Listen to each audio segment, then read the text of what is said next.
Hi, I'm Crystal. Let's make a junk journal.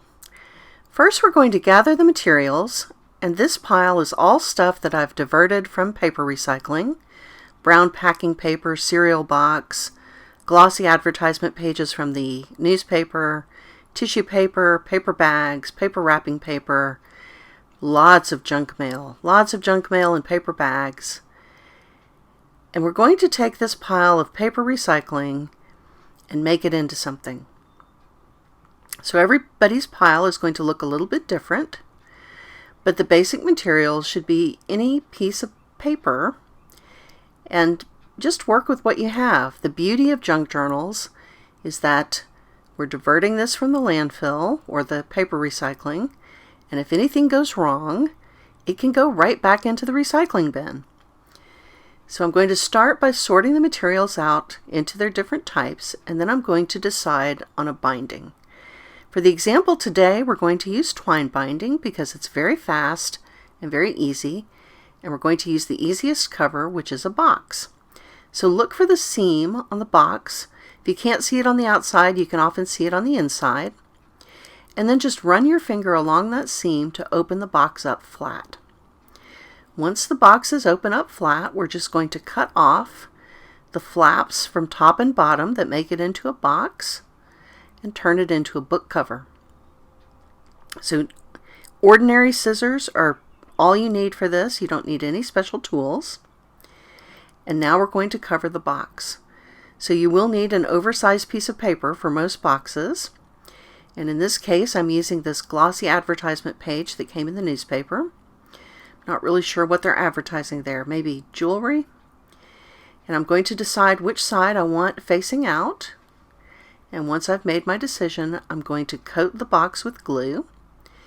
And here I am using ordinary glue, and I'm going to use I think that's a discount card for wings or pizza. But any used up gift card, expired credit card, craft scraper if you have one, any little piece of plastic is going to be fine here. And I'm just going to use that to smooth out the glue. That's going to ensure that the glue is everywhere on the surface so we get a nice bond and we don't have lumps. A lot of this paper we're working with is kind of thin, and if you just put the glue down and then adhere, you will have a lump where the line of glue is. So after I get that stuck down, I'm going to trim off some of the excess paper, leaving an inch or two overhang, and I'm going to make sure that the box still closes on that spine. That is very important, particularly if you use a heavier fabric. Now we're going to finish the cover.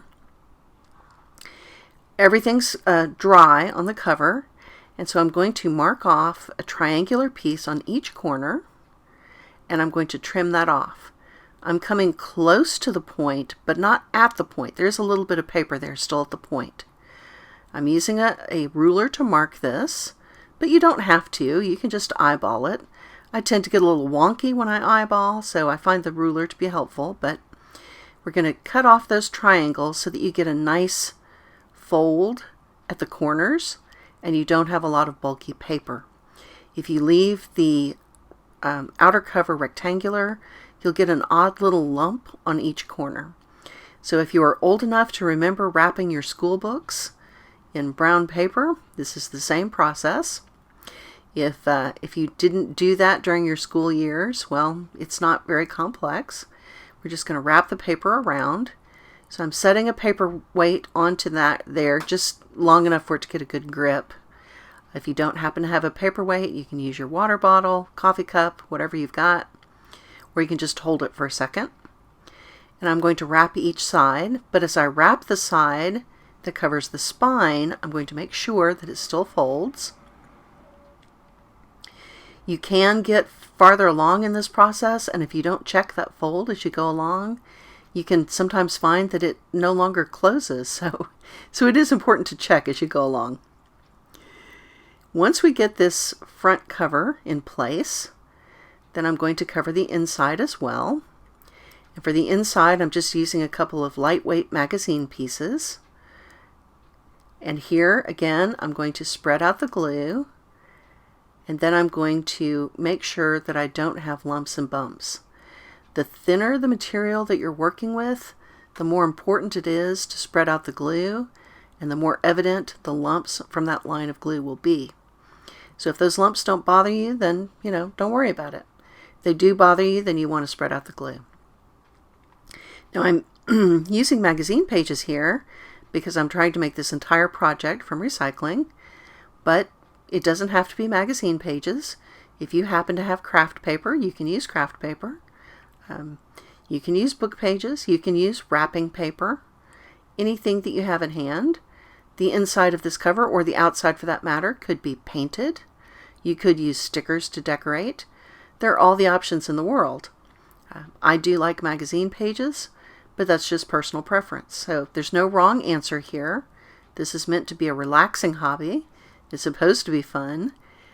So don't stress out about it. Just go with the flow. So now that the cover is covered, we're going to pick some pages to put on the inside. So I've taken my pile of junk and I've looked through it, and I've got some pages. This is from an alumni magazine. The paper is a little bit glossy, but that's going to be okay to work with. I've also got some advertisement junk mail. This is an advertisement for a cruise. I think I looked at the prices. I think the cheapest one is $24,000, so I don't know why they bothered to mail that to me. And then I've got this other junk mail. It's got a nice fold in the middle, but I could, of course, just take a piece of paper and fold it in half so it would go across the binding. Here's more of this company advertising the cruise, but it's got a nice flip out.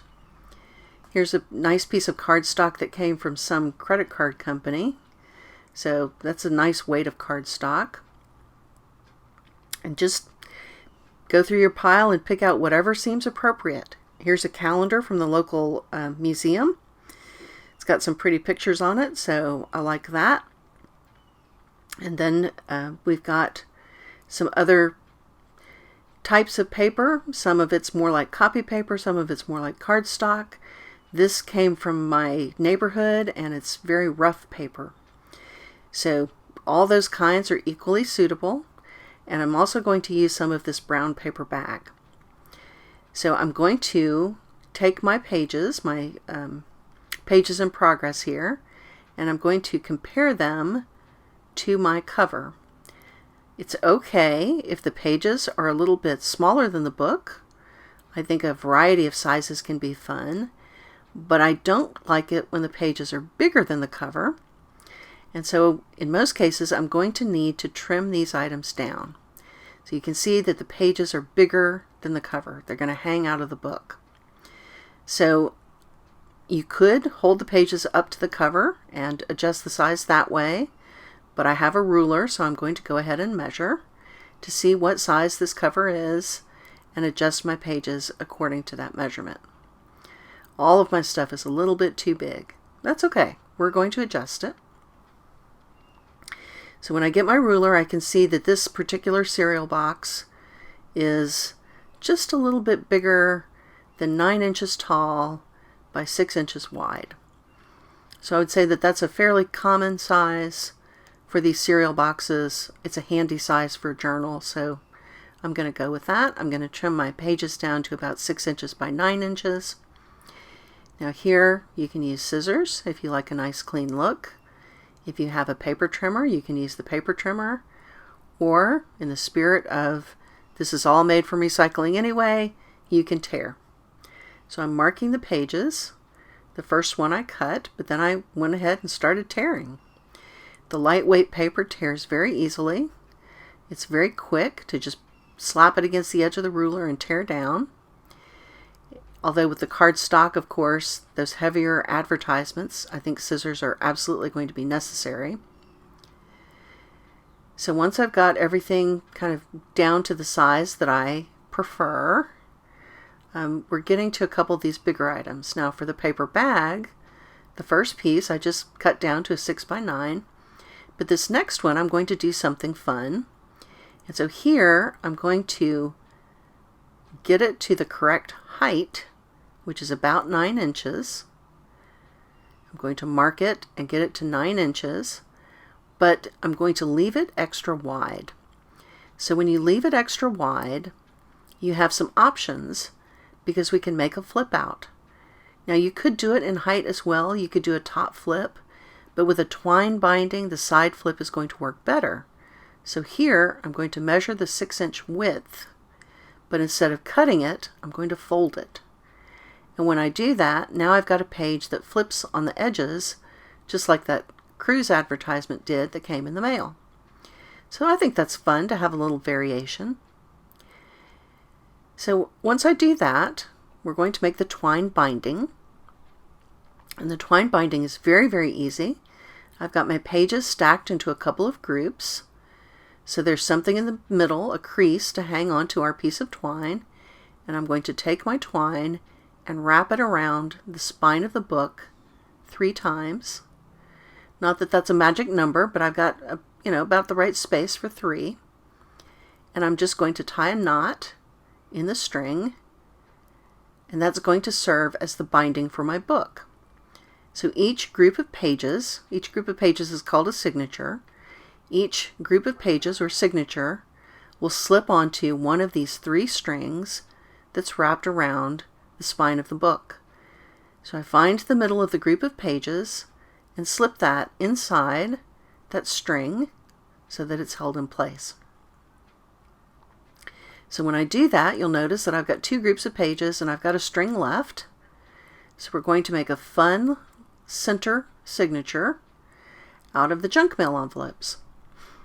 So here I've just got an entire stack of junk mail envelopes, and I'm going to flip through them and find some where the flap is whole, because if the flap is torn, this process is not going to work very well.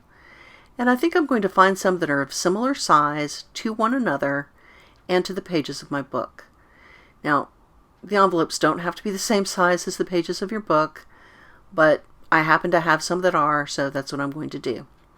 Now, to make the booklet, you're going to stick the flap of one envelope into the opening of the next envelope. And that is really all there is to it. We're sticking the flap of one envelope into the opening of the next envelope, and when we get done, all of the envelopes are going to face the same direction. So I think it can be confusing to watch videos making these little envelope booklets, but the only trick is that the envelopes all face the same direction. Now, you can use various sizes of envelopes, but they need to get smaller as you go front to back, because you can always stick a smaller flap into the envelope in front of it, but you can't go from smaller to bigger. Now, when you're assembling this booklet, I find that it is much easier to glue the envelopes in place. So make your stack, make sure it's square, or as square as you want it. This is all personal preference. But once you've got your stack, then just run the glue along the sides while the envelopes are in place. It is much easier that way than to try to put the glue on the flap and then stick the flap in the envelope and assemble it one envelope at a time. I've tried it both ways, and gluing it in the stack is much easier. Once the stack dries a little bit, we're just going to take the last flap and put a little glue on that last flap and wrap it around the outside of our bundle of envelopes. And that is going to make our fun little booklet. And once that has a moment to dry, you just find the middle of that booklet and stick it onto that last string, and then we have got a whole junk journal. So the process should be fun and relaxing. I hope that you will enjoy it as you make your own junk journal. And again, I want to stress, don't worry about this. There's no wrong answer. There's no wrong approach. There aren't wrong materials. We're taking something that would otherwise be trash and making it into something we're going to enjoy decorating. And so have fun with it. I hope that some of this practice has been useful to you, and I hope that you will enjoy making your own junk journal, and I would love to see your creations. I hope you guys have a wonderful day. Thank you.